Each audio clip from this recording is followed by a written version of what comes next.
안 나가지고 뭐 하나 싶으신 분들도 있을 텐데, 제가 마이크 출력이 되게 세더라고요. 그래서 뭐 특별히 질문에 답변 안 드릴 때는 그냥 마이크를 꺼두고 있어요.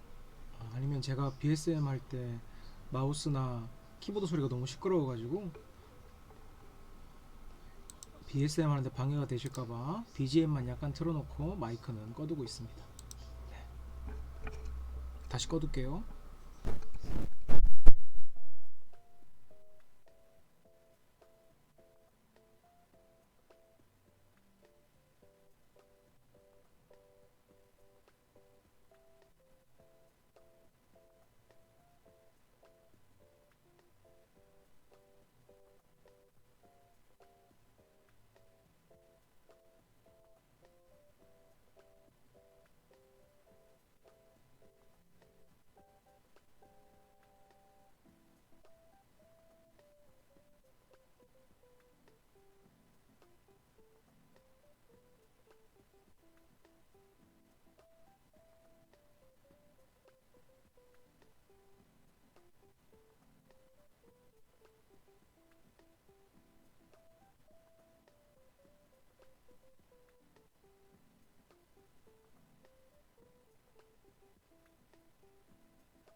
아, 네. 방송 시작하고 35분 만에 첫 질문이 올라왔네요. 질문 너무 감사드리고요.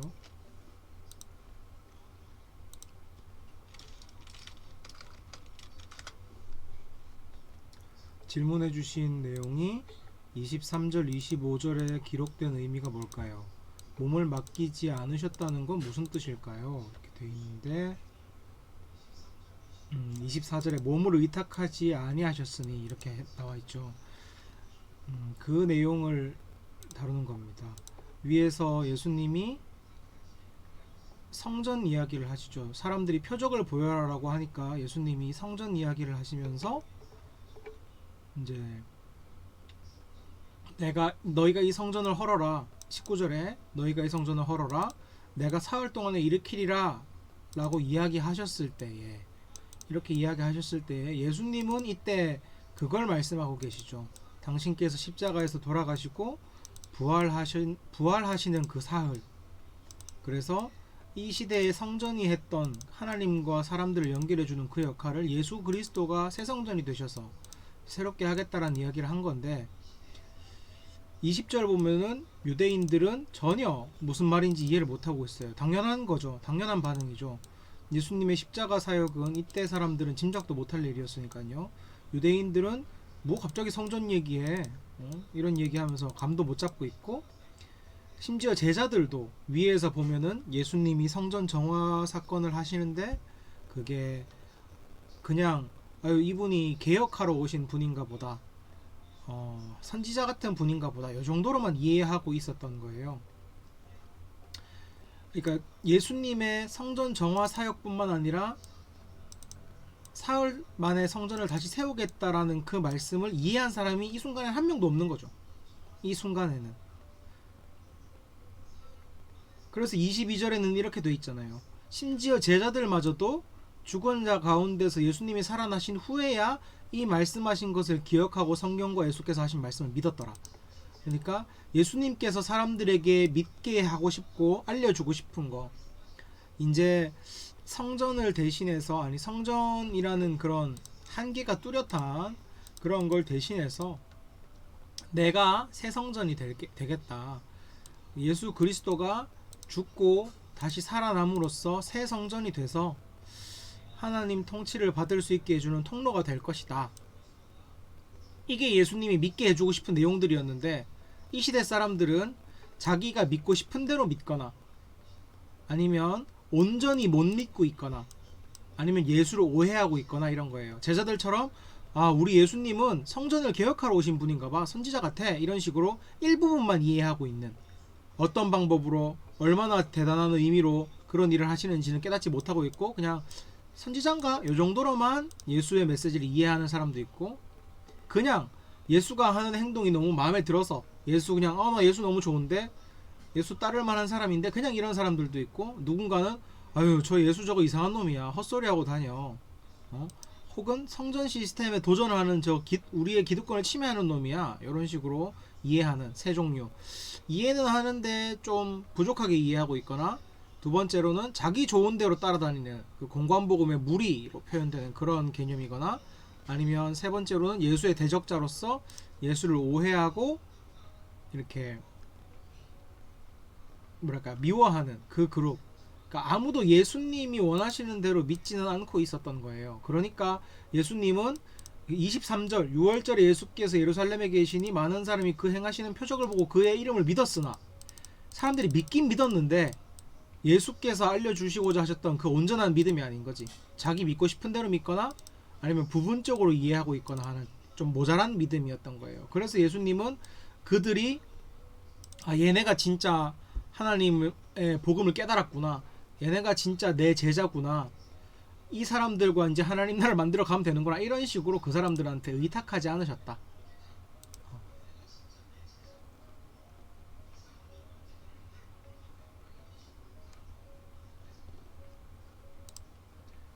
이런 겁니다.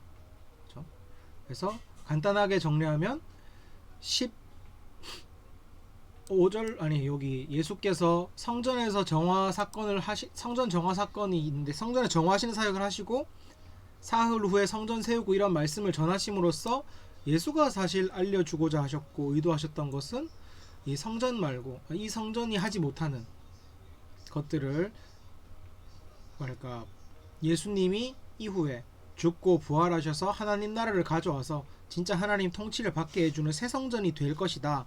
이거를 예수님은 믿게 해주려고 하는데 이 시대 이 당시 사람들은 그 메시지를 온전히 이해하지 못했다. 제자들처럼 일부분만 아니면 좀 부족하게 믿고 있거나 아니면 그냥 예수가 일으키는 기적이 좋아가지고 믿었다. 그래서 23절에 그렇게 표현하는 거예요. 행하시는 표적을 보고 믿었으나, 믿었다가 아니라 믿었으나 부족한 거죠. 부족한 거죠. 제자들처럼 부족하게 이해하고 있거나 부족한 믿음이거나 아니면 그냥 예수의 표적이 마음에 들어가지고 뭐 대단한 선지자야 이렇게 믿고 있거나. 그래서 예수가 믿게 하고 싶었던 메시지를 온전히 사람들이 못 믿고 있다는 걸 아셨기 때문에 몸을 의탁하지 않으셨다. 이게 공동 번역이 조금 더 잘 돼 있어요. 그들에게 마음을 주지 않으셨다. 이렇게 돼 있거든요. 그러니까 이 사람들이랑 이제 하나님 나라 만들면 되겠다 하고 막 하신 것이 아니라 이 사람들이 아직 나를 잘 이해 못하고 있구나 라는 걸 아시고 그 흐름에 이렇게 몸을 맡기시지 않으시고 꿋꿋이 그냥 자기 사역할 걸 하셨다, 이런 식으로 보시면 됩니다. 그게 의탁하지 않으셨던 것 같아요.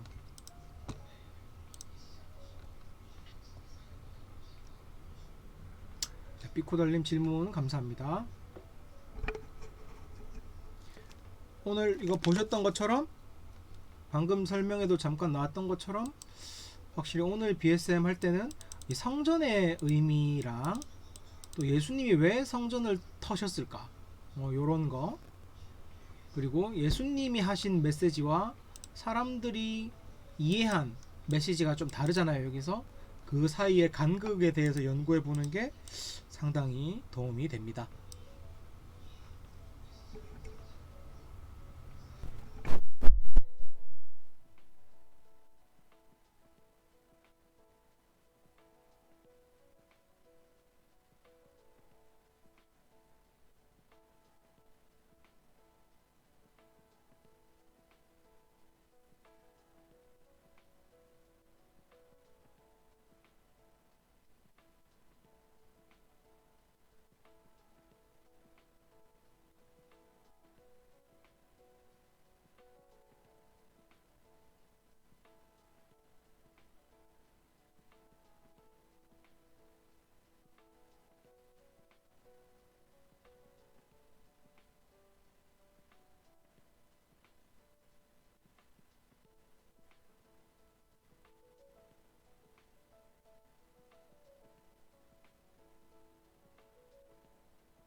끌로엔님, 양과 소를 파는 사람이랑 비둘기를 파는 사람을 대하는 모습에 차이가 느껴지는데 의미 없는 발견일까요? 이렇게 질문해 주셨어요. 그죠? 분명히 상인들이 뭘 팔고 있는데 양이랑 소는 쫓아내시고 비둘기 장수에게는 이것들을 거두어 가라, 그냥 이렇게 말씀하신 게 차이가 있는 것인가? 차이가 조금은 있는데 이게 이제 의미 있는 발견인가, 이제 이렇게 이야기했잖아요. 물어보셨잖아요. 의미 없는 발견은 없죠. 당연히 있죠. 왜냐하면 일단 기본적으로 그만큼 스토리 속으로 깊이 들어가셨다는 거니까요. 근데 여기에 대한 해석들도 여러 가지가 있어요. 양과 소는 그냥 쫓아냈지만 비둘기들은 세장 속에 있어가지고 예수님이 하나하나 세 장을 다 여실 그런 여력까지는 없으셨다, 뭐 이런 해석들도 있는데, 뭐랄까, 일단 여기 자체에 질문하신 의도는 그거겠죠. 의미 없는 발견일까요? 라는 질문이 아마 이게 뭐 특별히 여기서 어떤 해석해내야 할 만한 것들이 있을까요? 아니면 요 양손은 쫓아내고 비둘기 장수들은 조금 거두어 가라, 이렇게 약간 더 부드럽게 대하신 걸 보면 거기에 뭐 의미가 있는 걸까요? 이런 질문이신 것 같아요. 왜냐하면 많은 분들이 알다시피 양이나 소 같은 경우에는 어느 정도 재력이 있는 사람들이나 사서 쓸 수 있는 그런 재물이었고, 비둘기 같은 경우는 가난한 사람들을 위한 재물이었기 때문에 이게 또 무슨 의미가 있는 것 아닌가, 이렇게 생각해, 그런 뭐랄까 질문이 우리 머릿속에서 생길 수도 있죠. 근데 요한복음이 거기에 특별히 에너지를 쏟고 있지는 않는 것 같아요. 뭐랄까 둘 간의 차이에서 뭔가 의미를 찾아내게 하려고 뭔가 숨겨놨다, 그런 거는 특별히 없는 것 같고, 그냥 상세하게 다루신 것 같다고 생각이 듭니다. 상세하게 다루신 것 같다. 저는 그래서 그 해석이 조금은 뭐 이런 걸 해석이라고 달아놨어 라고 했지만, 상황적으로 이해하게 됐던 게, 묶여있던 양이나 소는 그냥 채찍질 해가지고 도망치게 해버리시고, 황금상들의 상을 이렇게 돈 쌓아놓은 상을 엎어버리시고, 그리고 비둘기 장수들은 비둘기를 세 장 안에 넣어놨었다 그래요. 그러니까 그 세 장을 하나하나 열어서 막 비둘기를 다 꺼낼 수도 없잖아요. 그러니까 이제 썩 낼 만큼 내시고 그 사람들한테는 야 이거 다 치워, 약간 이런 느낌으로 그냥 말씀하신 거를 상세하게 묘사해 놓은 것 아닐까, 그냥 그 정도로 생각해 봐도 좋을 것 같습니다. 물론 이거는 제가 본 거에서 특별한 의미를 찾지 못했다는 거고요. 궁금하긴 했어요. 왜 양, 소, 비둘기 다 재물인데 얘네만 이렇게 비둘기만 좀 부드럽게 대해주는 것 같지? 라고 했을 때 그나마 찾아볼 수 있었던 해석이 아까 그거, 상황적으로 양손은 쫓아내고 상은 엎어버렸지만 비둘기는 세 장 안에 있었기 때문에, 그리고 분위기도 약간 이제 화 좀 낼 만큼 내셔가지고 야 이거 들고 가, 치워버려, 이런 식으로 이제 마무리됐다, 요런 해석이 그나마 하나 눈에 들어오게 있었고요. 나머지는 학자들이 특별히 이 부분 해석을 다룬 것들은 저도 발견하지는 못했습니다. 끌로이님 답변이 됐는지 모르겠네요.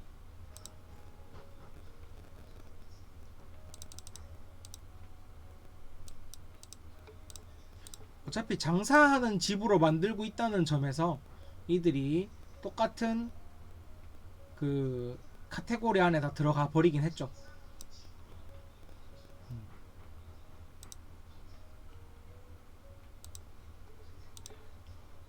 네, 끌로엔님 감사합니다. 혹시나 요 부분은 근데 끌로엔님처럼 잘 읽어보시는 게 중요해요. 왜냐하면 공관복음이 익숙하신 분들은 이거 연구 안 하고 그냥 바로 자연스럽게 이거 부패한 성전을 향한 심판이다, 이렇게 바로 그냥 해석해 버릴 수도 있거든요. 왜냐하면 공관복음에서는 예수님이 이 기도하는 곳을 강도의 소굴로 만들었다 하면서 예레미야 말씀을 떼와가지고 막 화내시면서 여기를 비판하시는 곳이 나온단 말이에요. 부패한, 하나님께 기도하는 곳을 막 돈 벌고 장사하는 그런 부패한 곳으로 만들었다. 여기에 이제 공관복음은 초점을 맞추면서 예레미야서의 그 강도의 소굴이라는 표현을 가지고 와서 묘사하고요. 우리는 그 공관복음에 너무 익숙하기 때문에 요한복음을 읽을 때에도 당연스럽게 앞에 조사 안 하고 부패한 그 성전의 관리나 이런 시스템들을 예수님이 비판하시는 거야. 이렇게 생각하고 연구에 들어가시면 어, 그 요한복음이 말하고자 하는 바를 조금 놓칠 수도 있어요.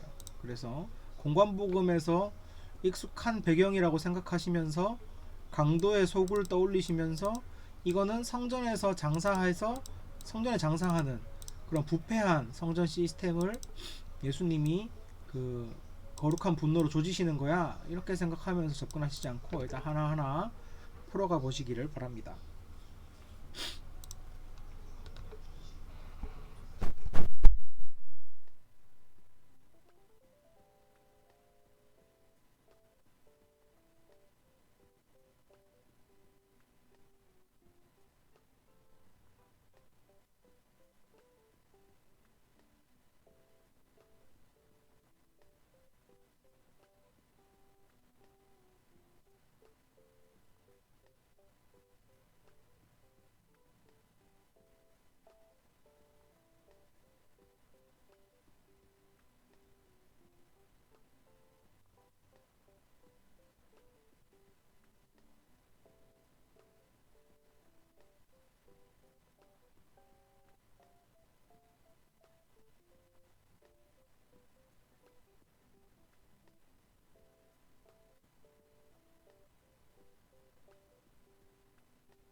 네, 벌써 오늘도 9시 반이 다 돼가고 있네요. 저도 오늘은 그 코로나 때문에 확진자 투표가 6시부터 진행돼가지고 방금 전부터 개표가 진행됐잖아요. 그래서 저도 오늘 개표 방송 이제 보러 갈 건데 그 전에 한 35분까지 질문 있으시면 질문 나눠주시고요.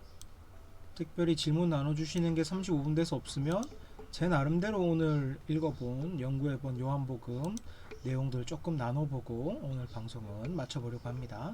일단 35분까지는 질문을 기다리고 있겠습니다.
김김김님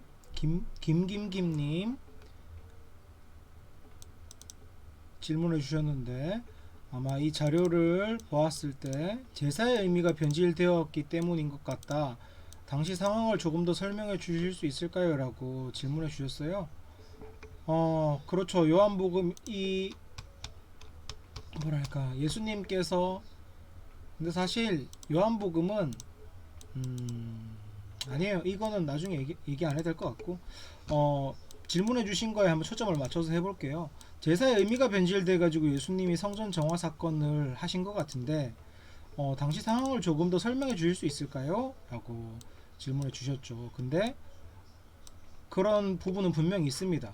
왜냐하면 이 제사라고 하고, 사실 제사, 성전, 이게 이스라엘의 중심이었어요. 이스라엘이 성전 시스템을 중심으로 돌아가고 있었거든요. 경제뿐만 아니라 종교뿐만 아니라 정치까지 이 성전 중심으로 돌아가고 있었어요. 그래서 성전은 단지 그 제사만 지내는 곳이 아니라, 그러니까 속죄제 있잖아요. 온 백성들의 죄를 이제 1년에 한 번씩 사함받기 위해서 제물을 대신 죽이는 그런 속죄제, 그런 것만이 성전의 역할이 아니라, 성전에서는 말씀을 가르치기도 했고 기도하기도 했고, 또한 성전에 있는 사람들은 하나님 뜻대로 어떻게 이 나라를 운영해 갈 것인가에 대한 얘기도 했던 것처럼, 성전은 단지 제사만 드리는 곳이 아니라 이스라엘의 모든 것에 영향을 미치는 곳이었어요. 우리나라의 그 입법부, 행정부, 사법부 나눠진 거랑은 되게 차이가 크죠. 그런 곳이었는데, 그렇다면 성전의 목적을 조금 단순화하면, 성전의 목적 자체가 이 하나님의 백성이 하나님 뜻대로 살게 만드는 것, 그러니까 하나님의 백성이 하나님 통치를 받게 만드는 게 성전의 목적인 거예요. 그리고 하나님은 그 성전을 통해서 그 백성을 통치하시고, 그 백성이 하나님 통치를 통해 이 땅의 하나님 나라를 넓혀가는 게 성전의 목적이라고 할 수 있죠. 근데 이 예수님이 이날 딱 갔을 때는 이 성전이 그 목적에서 멀어져 있다라는 걸 발견한 거예요. 여전히 제사를 지내고 있어요.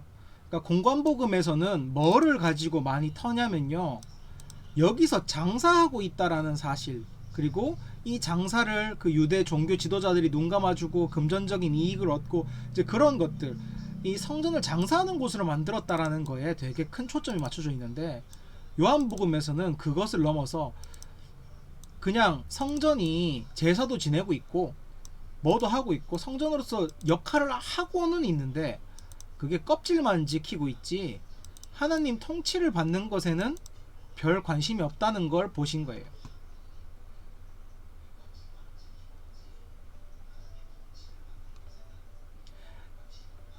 엄연히 장사하는 게 잘못은 아니거든요. 성전 뜰에서 이 재물을 팔도록 되어 있어요.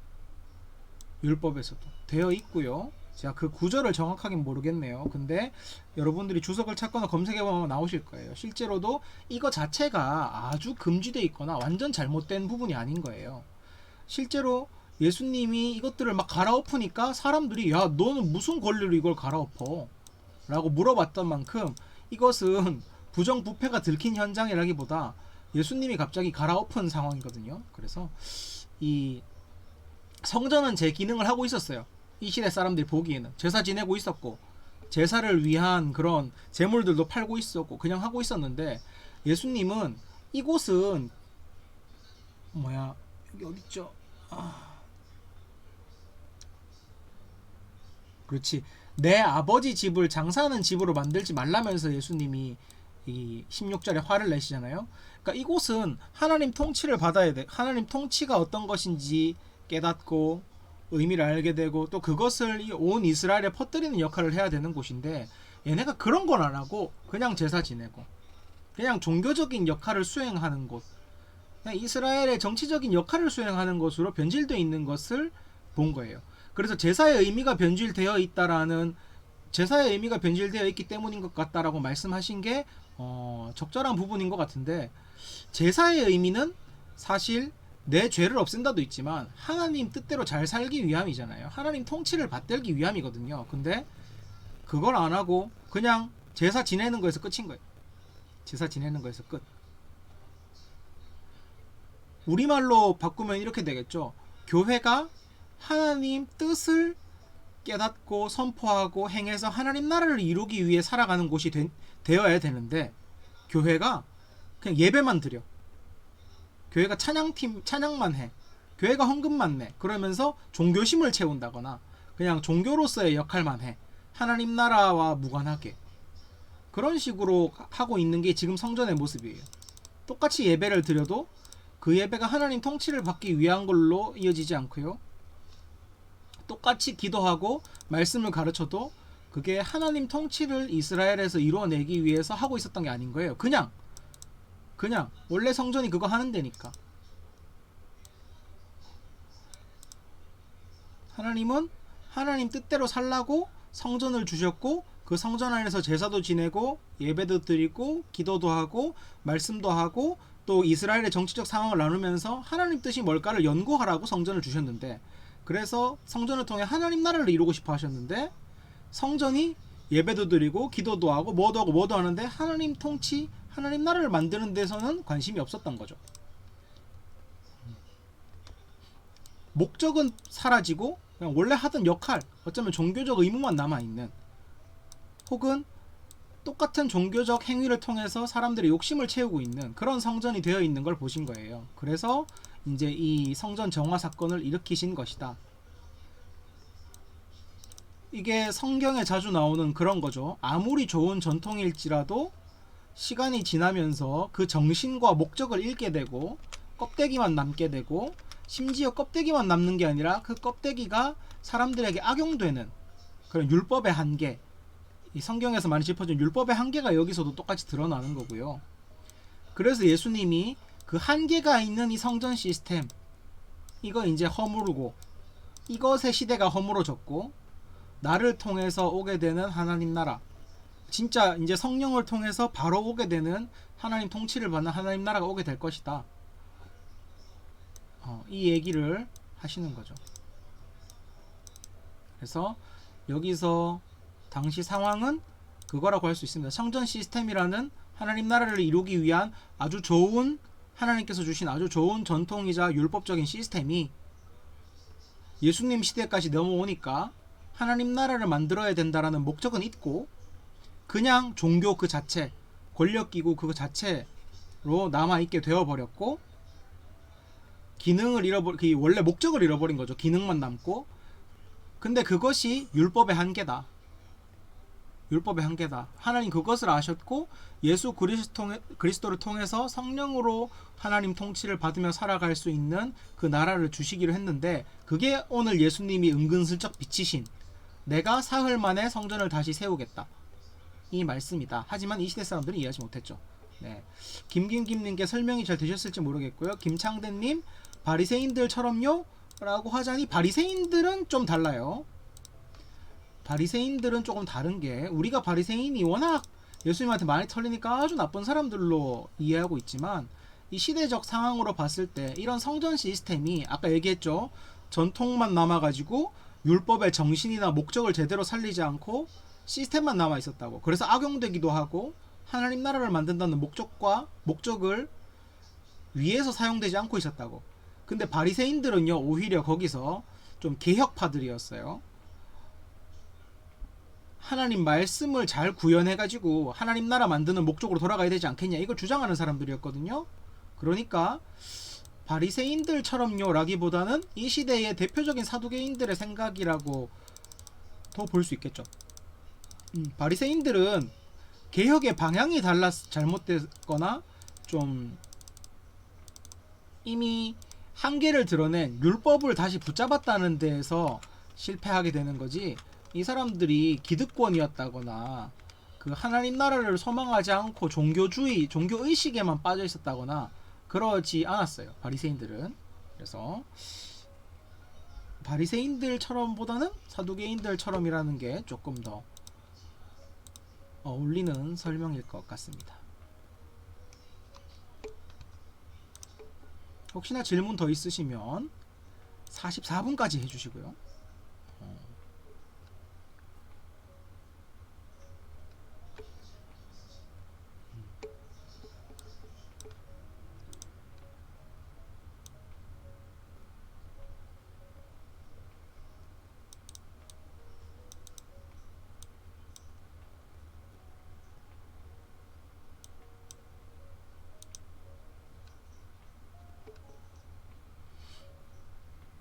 네, 44분이 됐습니다.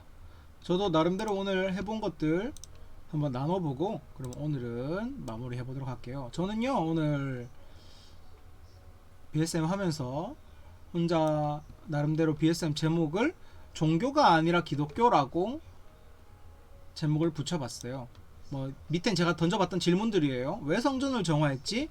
김김김님이 던져주셨던 질문처럼 저도 왜 성전을 정화했는지가 되게 궁금했고, 또 성전에 좀 많은 게 있죠. 사흘 만에 성전 다시 세우겠다는 게 뭘까? 이게 결국은 예수님 십자가 사역의 완성을 통해서 요한복음 1장 51절에 나왔던 것을 완성하시겠다라는 말씀이셨고, 그리고 성전의 역할은 뭘까? 이제 이것들이 있는데, 제가 오늘 보았던 거는, 말씀을 보면서 인상 깊었던 부분은 그거예요. 예수님이 왜 성전 정화를 하셨을까? 그 이유는 아까 김김김님께 답변 드렸던 것처럼 이 시대의 그 유대교는 성전 시스템은 하나님 나라를 만들어 가야 된다라는 목적을 잊어버린 채 그냥 유대교 그 자체, 그냥 종교 그 자체로만 존재하고 있었다. 그래서 예수님은 그곳을 보고 장사하는 집이다. 아버지 집이 아니다. 여기가 장사하는 집이 되어 있다라고 얘기한 거죠. 성전은 아버지 집이어야 했어요. 아버지의 뜻을 찾고 아버지의 나라를 만들기 위한 통로. 그래서 성전 제사 중심으로 모든 이스라엘에게 하나님의 뜻이 이렇게 퍼지는 거거든요.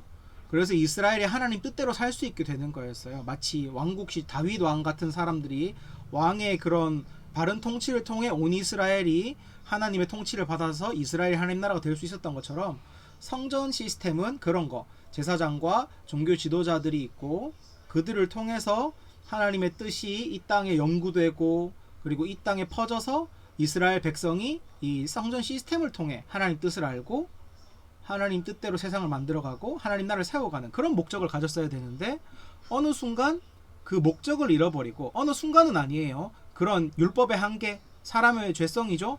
처음 목적을 잊어버리고 행위만 남는 거. 그런 것처럼 유대교는 하나님 나라를 만들어야 된다는 목적을 잊어버리고 껍데기인 종교성만 남아 있었던 거예요. 종교로서의 행위만. 그러니까 이 땅에는 하나님 나라가 이루어질 수 없었죠. 이루어질 수 없었고, 그냥 다 예수 믿는 사람이라고 하지만 예수의 뜻, 하나님의 뜻을 이 땅에 만들려는 사람들은 없고 그냥 일요일날 성전 가서, 안식일날 성전 가서 예배 드리는 사람, 종교 행위하는 사람, 제사 드리는 사람, 이런 사람들만 남아있었던 거예요. 그러니까 이런 한계, 어차피 이건 사람들이라면 가질 수밖에 없는 한계니까 그런 한계도 아셨고, 하나님 나라를 이 땅에 가져오시고 싶으셨던 하나님의 목적을 따라서 예수님은 이런 성전 시스템, 이런 종교들을 가지고, 종교적 시스템을 가지고 더 이상 종교적 시스템을 가지고는 하나님 나라를 가져오는데 한계가 있구나. 그렇기 때문에 하나님이 직접 코칭해 주시는 그 성령님이 우리 안에 직접 있을 때 있게 있어서 한 사람 한 사람이 바로 하나님의 뜻을 알고 살아갈 수 있는 그런 나라를 주시기 위해서 예수님이 오셨고, 그게 이제 예수님은 1장 51절에서 인자를 통해서 천사가 오르락 내리락 하는 것을 보리라, 하나님 나라가 완성되리라 라고 말씀하신 거죠. 그걸 위해서 하셨던 게 예수님의 십자가 사역이고, 예수님이 죽고 부활하시고 승천하시면서 우리 모두에게, 믿는 자에게 성령님을 보내주셨고, 우리는 예전처럼 종교적 틀 아니면 성전 시스템 같은 어떤 시스템, 이런 것들을 통해서 하나님의 뜻을 알고 하나님 나라를 만들어가는 게 아니라 모든 사람이, 모든 공동체가 성령을 받았기 때문에 그걸 통해서 하나님 나라를 만들어갈 수 있고 하나님 통치를 받을 수가 있는 거예요. 그래서 이전에 종교 시스템이라는 그런 교두보를 통해서만 하나님을 알 수 있었다면 예수님 이후로는 우리가 직통으로, 직속으로 하나님 나라를 살 수 있게 됐다. 이거 되게 별거 아닌 말인 것 같지만, 우리가 이 성령만 잘 붙든다면 어떤 종교적 예식으로만 지켜갈 필요 없이 하나님의 목적을 계속 알아갈 수 있고, 하나님의 사역이 뭔지 알 수 있고, 어떤 하나님 나라가 이 땅에 펼쳐져야 될지 알 수 있기 때문에 이 율법이 가지는 한계, 시간이 지나면 목적은 잃어버리고 껍데기만 남는다 라는 그 한계를 이겨낼 수 있고, 또 한 달이 건너서 하나님 뜻을 듣는 것이 아니라 바로 하나님과 교제할 수 있기 때문에 되게 생명력 있는 하나님 나라를 누릴 수 있죠. 그래서 예수님이 이 성전 정화 사건을 하시면서 이 얘기를 하신 것 같아요. 그래서 어쩌면 이 요한복음 2장은요 성전 정화 사건을 예수님이 이 세상에 가지고 오시고자 하시는 새로운 성전이라는 주제를 말하기 위한 배경 정도 되는 것 같아요. 성전 정화 사건. 오히려 메인 스토리는 예수가 가지고자 하시는 새로운 성전은 무엇인가, 이것이 메인 스토리인 것 같고, 성전 정화 사건은 그 배경이죠. 어떤 배경에서 예수님이 이런 말씀을 하셨는가.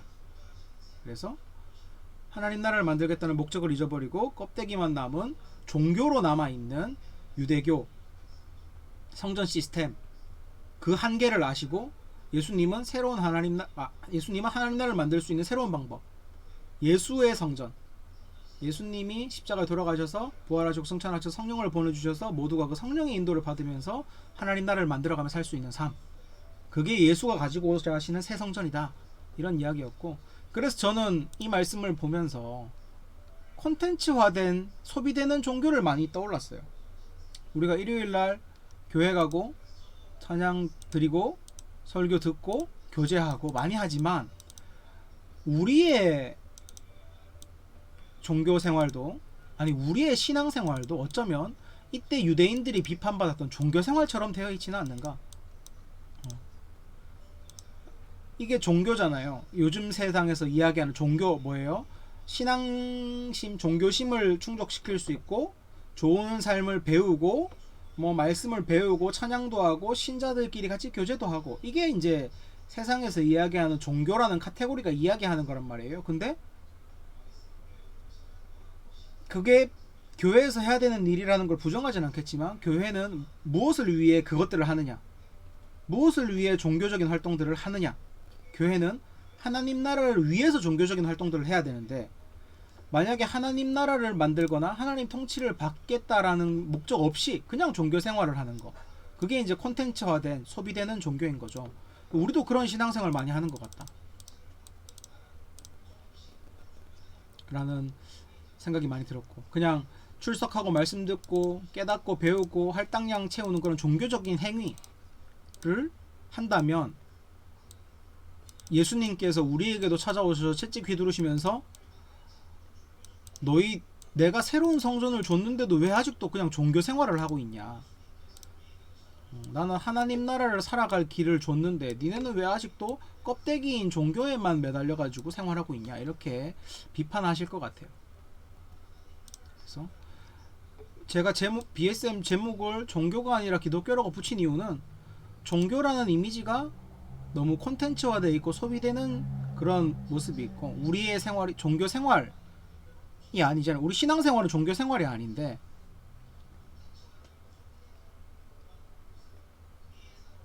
말이 꼬이네요. 우리의 신앙생활은 종교 생활이 아니다. 종교적인 예식들을 채워서 종교심을 충족하기 위한, 아니면 종교적인 어떤 업적을 쌓기 위한 그런 생활이 아니다. 우리가 가져야 될 신앙은 성령을 통해서 항상 이 땅에 하나님 통치를 만들어가는 것이다. 이게 진짜 중요하다라는 생각을 했고, 그래서 진짜 하나님 나라를 만들어 간다는 것을 생각하면서 교회를 다녀야겠구나. 내가 교회를 다니고 신앙생활을 하고 하는 이유들이 하나님 나라를 만들기 위함이라는 것들을 항상 생각하고 있어야겠구나.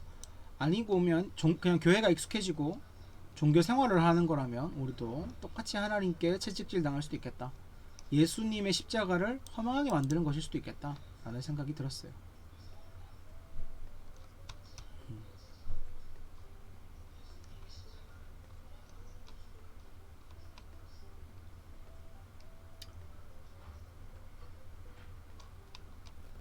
뭐 이 정도 나누면 좋을 것 같네요. 좋을 것 같고, 다들 오늘 참 빨간 날인데도 들어오셔서 함께 연구하고 함께 말씀 보고 또 질문도 공유해 주시고 해주셔서 참 감사하고요. 저도 사실 오늘은 휴방할까도 생각했어요. 빨간 날인데 쉬고 싶다라는 생각도 했는데 말씀을 봐야겠다. 루틴을 만들어야겠다. 그리고 함께 말씀 보기로 한 사람들이 있는데 나도 그 약속을 지켜야겠다 해가지고 오늘 들어왔거든요. 근데 평소와 다름없이 많은 분들이 함께 해주셔서 너무 감사하고 말씀을 향한 우리 산지의 열정을 알 수 있게 됐습니다. 제 설명이 좀 부족했을지라도 종교가 아니라 기독교라는 제 나름대로의 BSM의 제목, 저 왜 저렇게 붙였을까도 한번 생각해 보시면 좋을 것 같고, 여러분 각자 연구하시면서 얻게 된 또 깨닫게 된 메시지들이 있다면 또 각자 나눔하게 될 공동체에 가셔서 풍성하게 나눔하셨으면 좋겠습니다. 오늘 방송은 여기까지 하고요. 오늘은 우리 삐삐가 끝까지 함께 했어요. 물론 잤지만 삐삐가 인사하고 마무리하겠습니다. 여러분 안녕. 안녕. 뿌뿌. 미안, 피곤하구나.